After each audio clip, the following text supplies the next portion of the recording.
Hello friends, welcome to my YouTube channel. आज का हमारा जो टॉपिक है वो है वॉट्स। वॉट्स इंग्लिश में कहते हैं और हिंदी में हम इसे मस्से कहते हैं। तिल और मस्से दोनों चीज़ें अलग होती हैं। तिल ब्लैक स्पॉट्स जैसे होता है, फ्लैट होता है, और वॉट्स जो होता है वो एक स्मूथ स्ट्रक्चर होता है स्किन का, एकदम स्मूथ गुठली टाइप की छोटी सी दिखती है, उसे हम मस्सा कहते हैं। तो ये जो मस्से होते हैं ये एक वायरस की वजह से हो जाता है, जो कि वायरस का नाम है ह्यूमन पैपिलोमा वायरस। इसके कारण आपके स्किन पे कहीं पर भी ये हो सकते हैं वॉट्स। और वॉट्स जो होते हैं वो अलग अलग तरह के होते हैं। कुछ वॉट्स जो होते हैं वो पेनफुल होते हैं, कुछ पेनलेस होते हैं, पर वॉट्स जो होते हैं उनकी डिफरेंट डिफरेंट वेराइटीज़ होती है।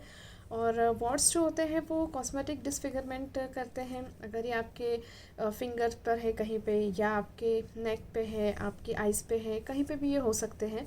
उसके कारण आपका जो कॉस्मेटिक जो आपका लुक है वो कहीं पे थोड़ा सा हैम्पर होता है। तो वॉट्स को अगर हम और डिटेल में देखें कि कितने तरह के वॉट्स होते हैं, तो मेनली जो होते हैं बेसिकली 8 टाइप्स ऑफ वॉट्स होते हैं।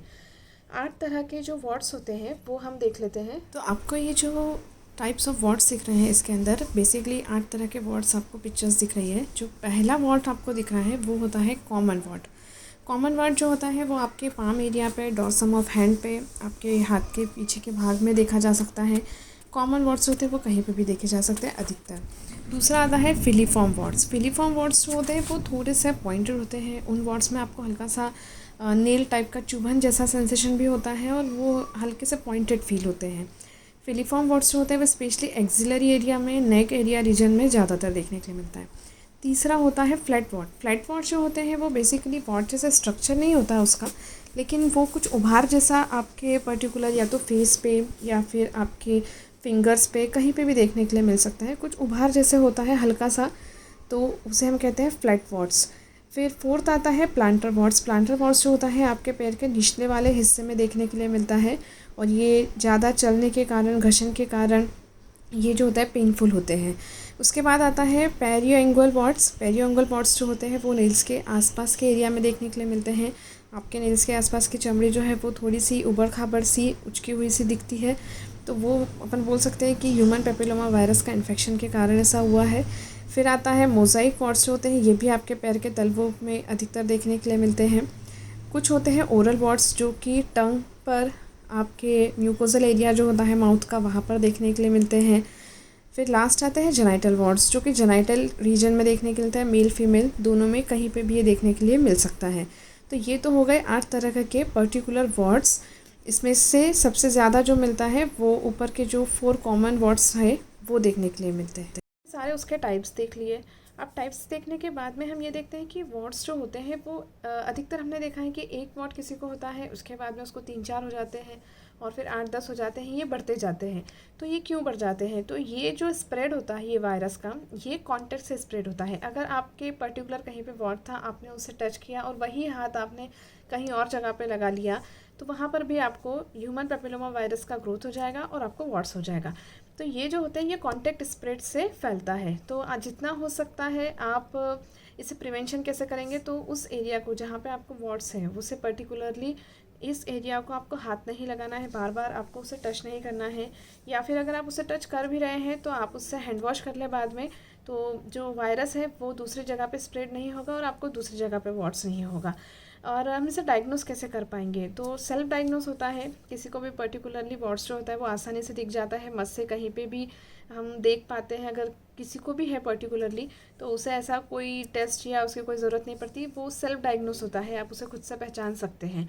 अब हम बात कर लें कि इसका जो ट्रीटमेंट है वो किस तरीके से होता है। तो यूजुअली इसका कोई पर्टिकुलर ट्रीटमेंट नहीं होता है।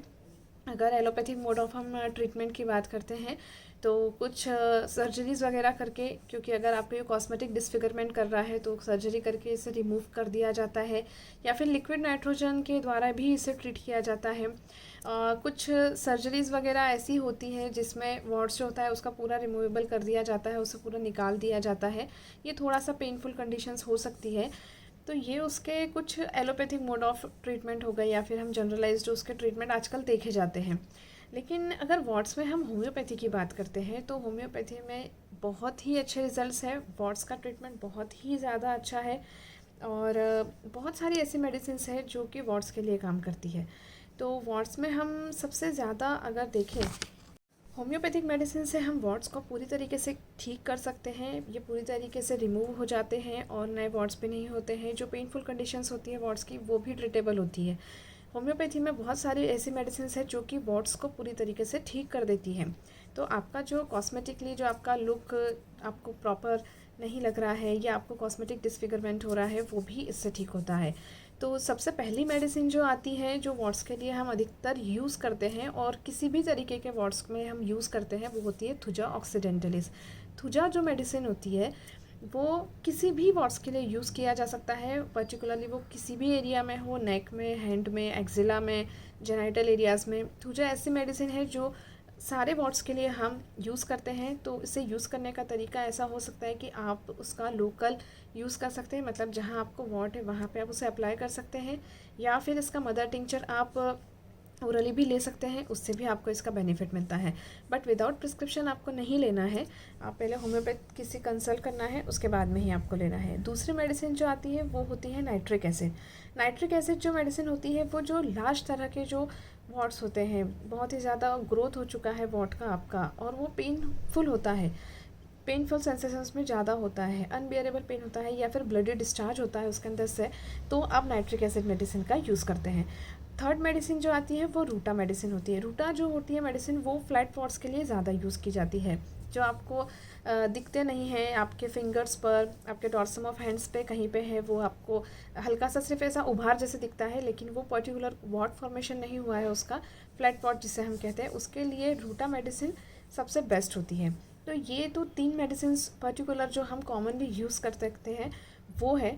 इसके अलावा बहुत सारी ऐसी मेडिसिन है जो कि वार्ड्स के ऊपर काम करती है, बट उसके पहले आपको पूरा आपका कॉन्स्टिट्यूशन पेशेंट का जानना बहुत ज़रूरी है, उसके बाद आप उसे अप्लाई कर सकते हैं। अगर आपको ऐसा लगता है कि हमारे पास पूरा कॉन्स्टिट्यूशन नहीं है पेशेंट का और हमें उसे मेडिसिन देनी है, तो आप इन 3 मेडिसिन में से कोई भी यूज़ कर सकते हैं। अगर पेशेंट आपके पास आता है, आपको पूरा वार्ड्स आप उसके देख रहे हैं, तो आप पहले उसका पूरा कॉन्स्टिट्यूशन लीजिए, उसके बाद में आप उसे मेडिसिन दे सकते हैं। अगर आपको ये वीडियो अच्छा लगा है, आपको वार्ड्स के बारे में और कुछ जानना है, तो आप मुझे कमेंट करके बता सकते हैं। ज़्यादा से ज़्यादा मेरे वीडियो को शेयर कीजिए, मेरे चैनल को सब्सक्राइब करना ना भूलिए। Thank you so much.